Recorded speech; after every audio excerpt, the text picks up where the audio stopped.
Olá, está no ar o FAB e a Indústria de Defesa. O novo programa da FAB TV vai mostrar todos os meses como são fabricados os equipamentos utilizados no dia a dia pela Força Aérea.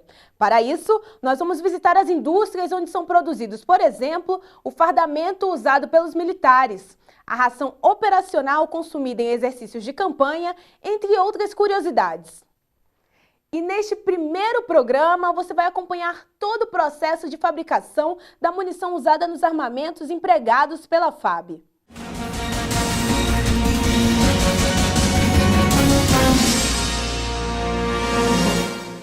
Nós estamos em Ribeirão Pires, na Grande São Paulo, e vamos mostrar os processos de fabricação das munições utilizadas nos diversos armamentos da Força Aérea Brasileira. Você vai acompanhar desde a produção da pólvora, a confecção dos cartuchos, até o controle de qualidade dos produtos.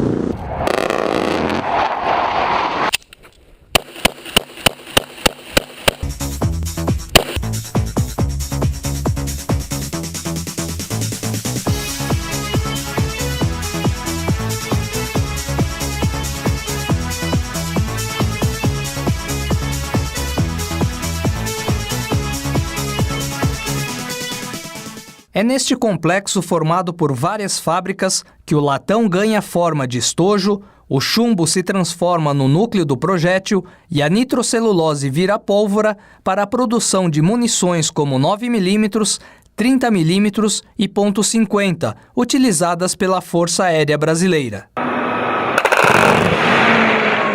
A obtenção da pólvora é uma das etapas iniciais e delicadas do processo de fabricação da munição. A nitrocelulose, componente básico da pólvora, é analisada neste laboratório. Toda a matéria-prima que nós compramos, seja ela de procedência nacional ou estrangeira, ela é analisada no seu contexto total para que você possa aplicar ele na produção e ter certeza que você vai ter um produto final de boa qualidade. Feita a análise, inicia-se o processo de fabricação.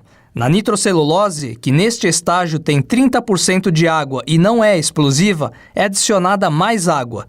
Depois de passar por diversos processos em que é controlado o teor de álcool, a pólvora fica neste estado de flocos. E todos os cuidados são tomados para que não ocorra nenhum problema. E nessa máquina ela testa 100% o teor de álcool que toda a nitrocelulose está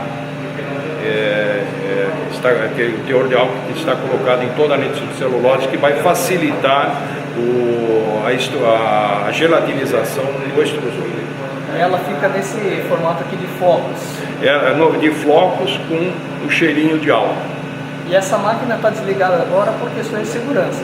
Por questões de segurança. Como o álcool é volátil e é problema com câmara, porque pode gerar uma atmosfera explosiva, então nós paramos a máquina para os momentos, para a gente poder filmar. E uma das curiosidades é que toda a iluminação é feita do lado externo. Toda a iluminação é feita pelo lado externo, toda a energia está do lado externo, nós não queremos nenhuma energia do lado interno, inclusive a estática. Nesta outra máquina, a nitrocelulose é misturada a vários componentes. O álcool confere uma consistência gelatinosa à pólvora, que sai desse extrusor no formato de um fio de macarrão. Esse fio é cortado a 1000 rotações por minuto.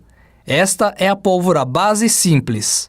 Grande vantagem desse processo é o controle de qualidade, porque os componentes são controlados em 7 quilos, não numa batelada de centenas de quilos. Depois de passar por um processo de secagem e tratamento, a pólvora recebe neste prédio aqui grafite para aumentar a fluidez e diminuir as energias estáticas. A pólvora, que era branca, fica desta cor.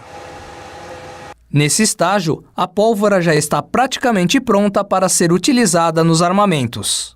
Agora que a gente já sabe como é feita a pólvora, nós vamos visitar a fábrica de copos. Aqui o latão é transformado no estojo da munição. Por questões de segurança, nós precisamos utilizar os equipamentos de proteção individual.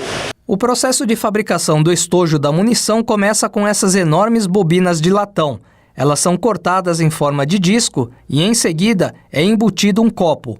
Cada tamanho de copo é específico a um calibre da munição.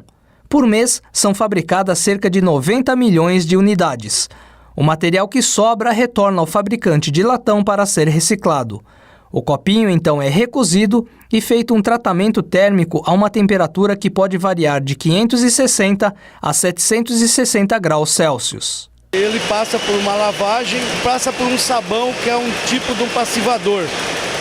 Depois disso, passa por uma estufa e daí sai nas peneiras para poder fracionar e mandar para o mercado. Por que esse processo é importante? Porque senão você não normaliza esse material, nos processos seguintes ele vai quebrar, não vai conseguir fazer o estiramento dele. O processo termina com a colocação da espoleta no estojo e a aplicação de um verniz. E no próximo bloco, você vai saber como são produzidos os núcleos dos projéteis e o laboratório balístico.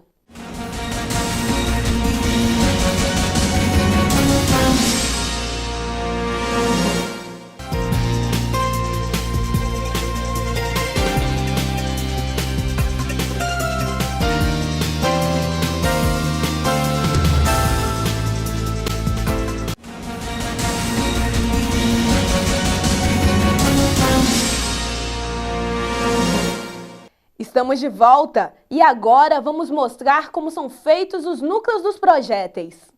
Os lingotes de chumbo são fundidos e saem da máquina no formato de fios, que são cortados em pequenos pedaços.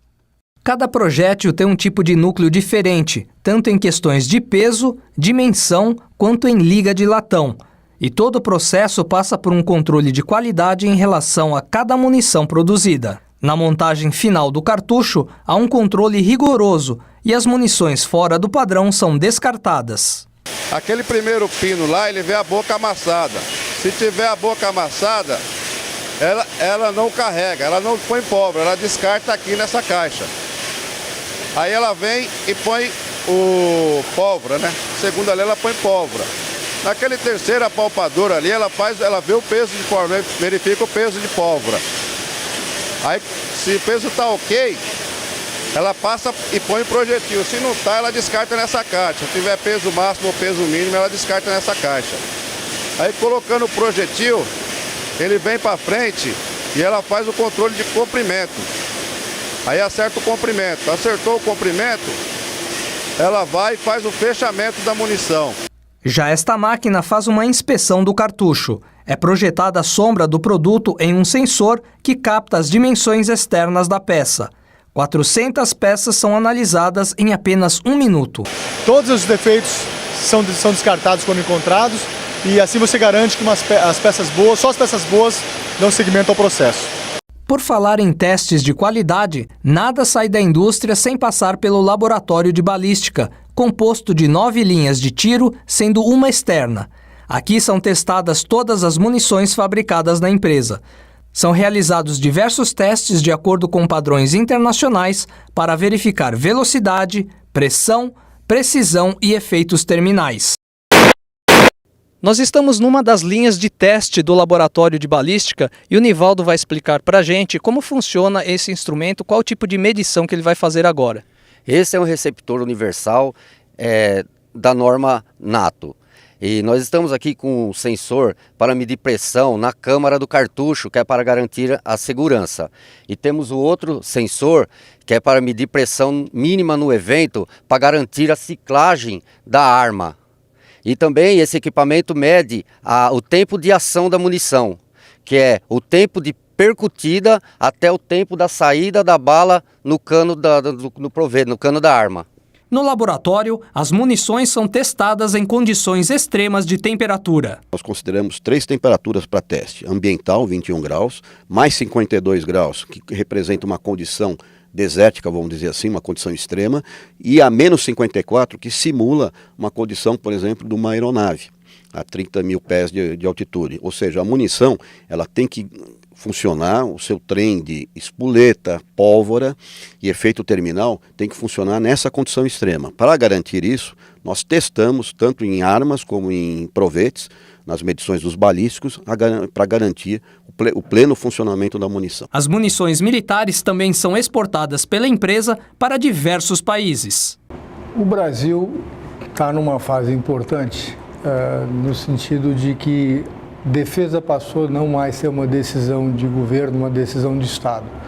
Isso é um fato muito importante e um marco decisório que alterou completamente o cenário futuro. Importante do ponto de vista da CBC é que nós buscamos mercados não apenas no Brasil, como no exterior. Então, a internacionalização para a CBC é um fator decisivo para o sucesso da empresa. Então, hoje, das nossas receitas, 30% vem do mercado militar.